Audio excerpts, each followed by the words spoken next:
La época antigua se caracterizó por el uso de procedimientos instructivos basados en referentes sin teoría alguna para valorar, más bien por vivencias y, por ejemplo, los procedimientos que fueron usados en la China imperial para seleccionar funcionarios. En la Edad Media se introducen los exámenes en los medios universitarios, ya dándole un carácter más formal a la evaluación. También se tenían exámenes orales públicos que se hacían con el visto bueno del maestro en presencia de tribunales. Ya en los siglos XVIII al XIX se empieza a hacer uso de procedimientos de selección.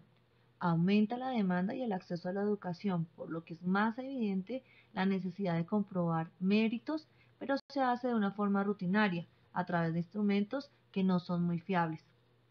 También se evidencia que se preparan exámenes específicos para las necesidades que se presentan en la sociedad del momento. Ya en los siglos XVIII al XIX se empieza a hacer uso de procedimientos de selección. Aumenta la demanda y el acceso a la educación, por lo que es más evidente la necesidad de comprobar méritos, pero se hace de una forma rutinaria, a través de instrumentos que no son muy fiables.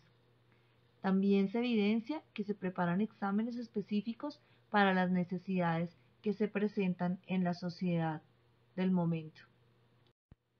Otra época destacada es la de los test psicométricos, donde la evaluación es influenciada por otras disciplinas relacionadas con la medición.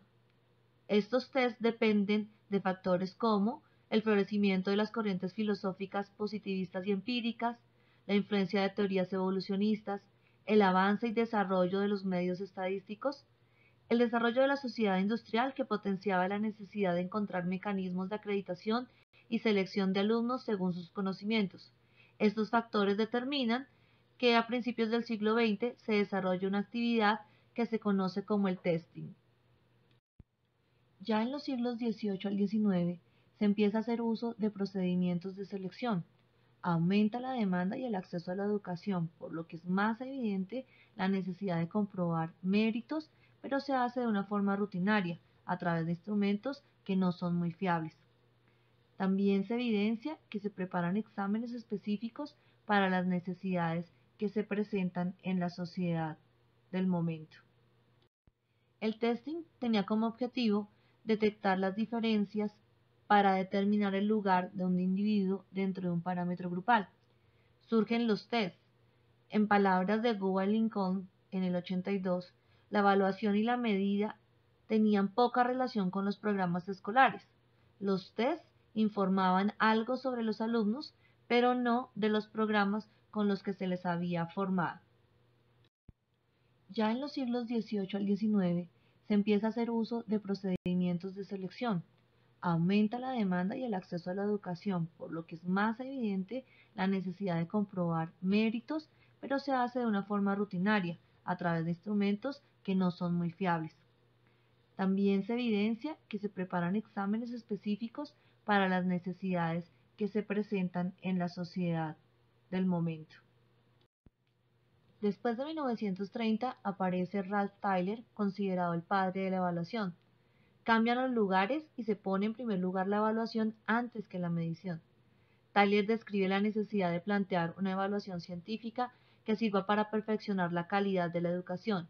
Es entonces que en 1950 presenta la idea de currículum, integrando en él su método sistemático de evaluación educativa como proceso para determinar en qué medida han sido alcanzados los objetivos establecidos. Además, hace un recuento de los diferentes modelos de evaluación que se originaron siglo a siglo, como fueron el modelo oral, el examen y la evaluación. Ya en los siglos XVIII al XIX se empieza a hacer uso de procedimientos de selección. Aumenta la demanda y el acceso a la educación, por lo que es más evidente la necesidad de comprobar méritos, pero se hace de una forma rutinaria, a través de instrumentos que no son muy fiables. También se evidencia que se preparan exámenes específicos para las necesidades que se presentan en la sociedad del momento. El currículum plantea varias preguntas, entre ellas, ¿qué objetivos se desean conseguir? ¿Con qué actividades se pueden alcanzar? ¿Cómo pueden organizarse eficazmente estas experiencias? ¿Cómo se puede comprobar si se alcanzan los objetivos? Ya en las décadas de los 60, 70 y 80 se evidencia una época de modelos, planteamientos teóricos y prácticos. Ya se observa que la evaluación se consolida como investigación evaluativa. Aparecen revistas especializadas. La evolución en la comunicación permite que se funden asociaciones científicas. Se ofrecen cursos y programas de investigación evaluativa. Varios proponentes modifican los conceptos y hacen propuestas en nuevos y mejores recursos, considerando la fiabilidad, viabilidad y confianza que se pueden depositar en ellos. Este autor plantea aportes para investigación evaluativa. Propone tomar referencias básicas para evaluar la educación de una sociedad moderna. Preguntarse si la educación satisface las necesidades de estudiantes y familias. Considerar la equidad para prestar un servicio educativo. Evaluar la eficiencia en utilización de recursos. Tener en cuenta que la excelencia es un objetivo permanente de búsqueda. En el siglo XX se formuló un plan global de evaluación, requiriendo entonces de una organización razonable. Varios proponentes plantean sus visiones acerca de la evaluación. Entre ellos está Scriven. Esto permitió generar diseños de evaluación educativa y se llegó así a 3 modelos principales, siendo el conductista, humanístico y holístico.